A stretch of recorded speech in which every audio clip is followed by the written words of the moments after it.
30번 낱말 문제입니다. 스포츠가 감정적 반응을 불러일으키는데요. 소비자들한테 감정적 반응을 불러일으키는데 그것은 다른 제품은 거의 가져올 수 없는 종류의 반응이다. 이런 얘기입니다. 그래서 스포츠가 구문 분석이나 이런 게 안 되시는 분들은 댓글로 문의를 주시던가 그렇게 하시고요. 저는 어느 정도 뜻을 전달하는 데 목적을 둬서 하는 거니까요. 어 잘 이해가 안 가시는 부분이 만약에 혹여 있더라도 '아 저렇게 보는구나. 저렇게 조합해서 뜻을 아는구나.' 요렇게 하시고 흡수하시도록 노력하는 게 궁극적으로 봤을 때는 도움이 더 됩니다. 자, 스포츠가 하여튼 감정적 반응을 불러일으킵니다. 굉장히 독특한 거라는 거예요. 다른 제품은 일으킬 수 없는, 다른 제품에서는 볼 수 없는 그런 것이라고 합니다. 뱅크 커스터머를 상상해 보세요. 뱅크 커스터머가 메모러빌리아는 기념품이죠. 기념품을 사서 은행에 대한 충성심을 보여주고 그러나요? 안 그러죠? or consumers 어떤 소비자들이 identifying so strongly with 자 identify with는 땡땡과 동일시하다 이런 뜻이에요. identify 다음에 바로 목적어가 나오면 identify 목적어 혹은 identify that 이렇게 나가면 그런 거는 구별하다, 알아내다, 알아차리다 뭐 이런 뜻입니다. 그런데 여기에 with와 함께 나올 때는 동일시한다는 뜻이에요. 그래서 소비자가 너무나 강하게 자 so that 구문 아시죠? 너무 뭐뭐해서 그 결과 땡땡하다. 너무나 강하게 자기 자신을 자기네 자동차 보험회사랑 동일시한 나머지 그 다른 자동차 보험회사의 로고를 타투로 새긴다. 뭐 이런 일이 있나요? 이런 일 없죠. 그죠? 근데 스포츠에는 이런 일이 있다 이거죠. 그러니까 거꾸로 생각해 보면 요 뱅크 커스터머나 카 인슈런스 컴퍼니의 커스터머는 이런 일을 하지 않지만 스포츠 커스터머는 너무나도 강한 감정적 반응을 하기 때문에 이런 걸 한다는 얘기입니다. 자, we know that 압니다. Some sports followers 어떤 스포츠 팬들은 너무 열정적인 자기네 팀과 선수들과 스포츠 자체에 너무 열정적인 나머지 that 그들의 관심이 집착의 경계에 서 있는 경우를 우린 많이 봐요. 아 그렇죠. 스포츠 팬들은 거의 집착에 가까운 감정적 반응을 불러일으킨다는 얘기죠. 자 이제 연결되네요. 그죠? 자 이런 중독은 자 이걸 중독이라고까지 표현하네요 인제. 이제 옵세션이 요게 무기 여기가 옵세션이라는 말에 무게가 실림을 보죠 지금.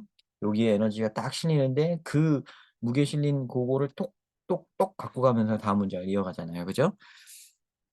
이런 중독은 그러에게 감정적 글루는 풀이에요, 풀. 뭘 종이를 붙이는 풀 혹은 뭐 본드 이런 거. 자 접착제를 제공해 줍니다.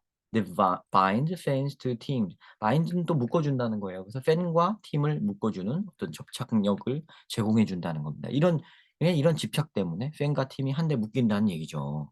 And maintains loyalty 어 충성심을 유지해요. even 심지어 in the face of on-field failure. 그렇죠. 여기도 맞죠. 그죠? 자, 실패. 그러니까 필드에서 경기장에서 선수들이 실패를 하더라도 그러니까 게임에 진다든가 아니면 중대한 실책을 했다든가 이런 걸 한다고 하더라도 그러더라도 이분 이 로열티를 충성심을 그치지 않죠. 그죠? 그래서 요게 잘못해도 봐주는 그런 거. 그러니까 3 번은 또 맞는 게 되죠. 네.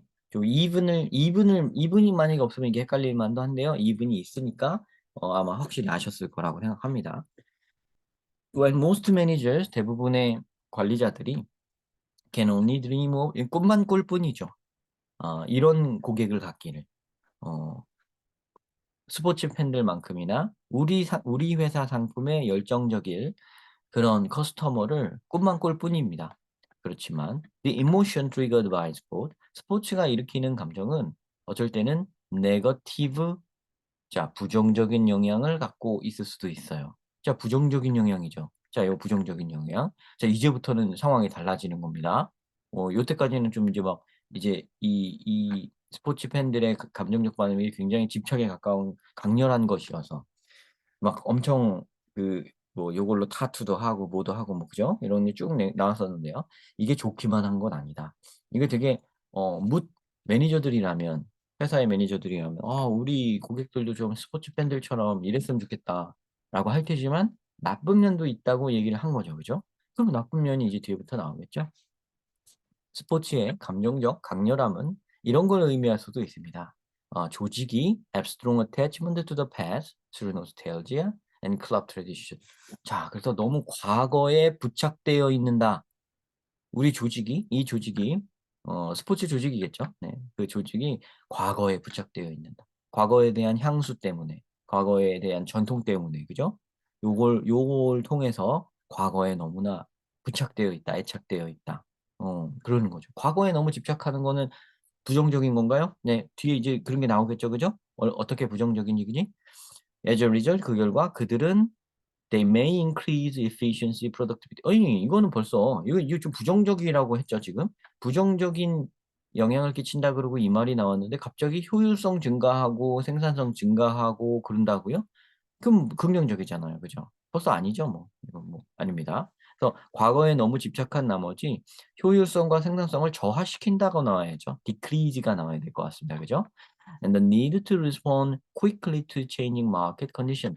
변화하는 시장 상황에 맞추어 발맞추어 빠르게 반응할 수 있는 필요성 그런 수요 그런 필요성도 증가해야죠. 왜 줄어듭니까? 그죠?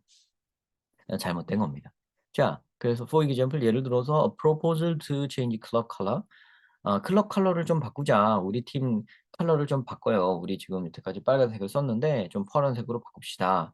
In order to protect a more attractive image, 더 매력적인 이미지를 갖기 위해서요. 우리 팀이 요 셋이나 할 필요가 있습니다. 이렇게 스포츠 팀의 색깔을 그 엠블럼 색깔 같은 걸 바꾸려고 제안을 하는데 제안을 해도 may be defeated. 물리쳐질 수도 있습니다. Because it breaks a link with tradition. 이게 "야 우린 옛날부터 빨강색을 써 왔어. 이제 와서 색깔을 바꾸는 건 안 돼. 우리 전통이 있어." 이렇게. 그죠? 자 defeat이라는 이 단어는 동사 defeat 원래 명사로 먼저 많이 외워 놓으셨을 텐데요. defeat이 명사일 때는 패배입니다. 패배. 그럼 동사로 defeat은 뭐냐? 이게 인제 뜻이 바뀐다고 생각을 하셔야 돼요. defeat은 동사로는 패배하다가 아니라 패배를 시키는 겁니다. 그러니까 defeat somebody, defeat something 그러면 somebody something을 패배시키는 거예요. 그러니까 내가 이기는 거지. 주어가 이기는 거예요. 근데 지금은 지금 보면 여기 요 proposal 주어가 proposal이죠. 이 proposal이 지는 상태죠. 지는 상황이지. 이기는 상황이 아니죠. 그러니까 수동태 표현이 반드시 나와야 됩니다. 어법적으로도 그죠? 지금 요 문제는 어법 문제가 아니지만 그래도 여기에 좀 뭔가 궁금증을 품을까 봐 제가 말씀드리는 겁니다. 이거 may be defeated 이렇게 되는 게 맞습니다. 그러니까 defeat이 남을 이기는 거예요. 그러니까 defeat이 이기다입니다, 결국은. 그죠? 근데 proposal이 이긴 게 아니죠. 졌죠. 그러니까 수동 표현이 나와야 되죠. 그죠? 그래서 proposal은 물리쳐집니다. 패배당합니다. 거절당합니다. 이렇게 이런 제안은 거절당합니다. 묵살당합니다. 요렇게 해석은 그렇게 하시면 되는 거예요. 아셨죠? 네. 그러고서는 이게 어느 정도 납득이 된 다음에는 이게 좀 암기를 해 놓는 게 그냥 입에 딱 붙게 암기를 해 놓는 편이 나을 때도 있거든요. 그러니까 쪼끔 어느 정도 이해되셨다 그러면 암기를 하세요. defeat 요게 좀 사람 헷갈리게 하는 우리 한국인 입장에선 쪼끔 헷갈릴 수 있는 단어입니다. 왜냐면 암기해 놓을 때 여러분이 요게 명사로 나오면은 패배라고 분명 외워 놓으셨을 거거든요. 동사로 나오면 이게 이기다니까 패배가 어떻게 이기다가 돼 이렇게 좀 안 맞잖아요. 그죠? 그게 왜 그러냐면 이기다라고 외워 놓지 마시고요. 패배시키다라고 외워 놓으세요. defeat 패배시키다. 자 일단 그게 첫 번째 단계입니다. defeat 패배시키다. 요 두 가지 뜻으로 암기를 해 두시고요. 그리고 요렇게 수동태가 되면 묵살된다, 패배당하다 요렇게 그러니까 좀 이렇게 논리적으로 그건 와닿죠? 그러니까 일단 고 1 단계 방식으로 패배시키다 요렇게 암기를 해 놓으시면 큰 실책은 안 나올 테니까 고렇게 우리가 작업을 해 놓읍시다. 아셨죠? 네. 우리는 시험을 보기 위해서 수능 시험이나 학교 고교 고등학교 내신 시험을 보기 위해서 지금 이 영상을 시청하고 계실 테니까 시험에 대한 팁을 알려드리는 게 가장 저한테는 급선무거든요. 그리고 또 보시는 분들 중에 어떤 기본적인 영어 공부라든가 옛날에 했던 공부를 좀 다시 하고 싶으셔서 듣고 싶은 듣고 계시는 성인분이 계시든가 아니면 자녀분에게 소개시켜 주기 위해서 듣고 계시는 성인분이 있으시다면 같이 고런 시험 팁 같은 거는 좀 모르셔도 되나 그게 또 시험 팁이라고만 생각하지 마시고요. 그게 글을 읽을 때 어떤 약간 빨리 갈 수 있는 지름길이랄까? 고런 거라고 생각하시고 재미나게 받아들여 주셨으면 좋겠어요. 글을 읽는다는 게 또 영어 글을 읽는 게 좀 재미를 붙이려면 이게 막힘없이 술술 읽혀야 되거든요. 그 막힘없이 술술 읽히는 경험을 좀 하셨으면 좋겠다라는 생각을 합니다. 저는 일단 뭐 회화라든가 뭐 진짜 원어민 같은 표현하기 뭐 이런 거를 추구하지 않습니다.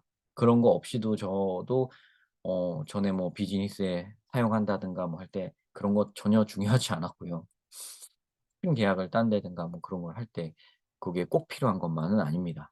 그걸 하는 사람은 또 따로 있으니까요. 아마 같은 회사에 그런 원어민격의 언어를 구사하는 분이 있으실 텐데 그분이랑 어차피 같이 다니실 거예요. 그건 중요하지 않습니다. 중요한 거는 마음이고 자신감이에요. 그러니까 여러분들이 어 초심 잃지 마시고 꾸준히 공부하시다 보면 어떤 방향으로든 답은 나오게 되어 있습니다. 네. 꾸준히 멈추지 않고 공부합시다.